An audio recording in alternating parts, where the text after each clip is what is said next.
when we talk about the will of the people, we have to define who the people are. So the only database you can refer to, which we consistently do, is the registered database with the IEC. So any person that's registered in the Western Cape province and is eligible to vote, they may vote in a referendum. This is regardless of race, regardless of white, black, colored, Khoi, San, Muslim. If it's a registered voter, you may vote in a referendum. So you would either vote a yes or a no in the referendum. So the question that comes up many occasions is, what about the influx of new people into the Western Cape? What the political parties are finding, that the influx of people in the Western Cape are not necessarily pro-ANC or EFF. These guys come to the Western Cape and they end up with the exact same need as what we have: a roof over your head, food on your table, and a place to live.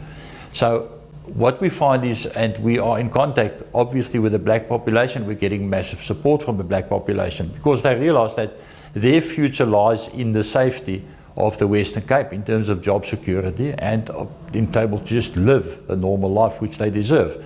So if you talk to community leaders in a place like Khayelitsha, you'll find that there's a lot of synergy between what we want and what they want. So one should not look at, if 10,000 people come into the Western Cape every month, that is another 10,000 you have to accommodate within your figure of 1.6 million. The reality of that is that you'll find that of the 10,000 people, you may find 5,000 or 6,000 people actually support your cause of independence. In the latest market poll that were done, you find that parties like the ANC and the EFF, 28% of their voter base supports independence. So that in itself should tell you, paint the picture that it's not necessarily a threat, the people that come in. I know the aim is a political displacement one, to dilute the voter support in the Western Cape. At this point in time, it is not a threat to the independence figures that we're working on. And the 1.6 million that comes from the IEC database will not vary much over the next 6 to 12 months, 18 months.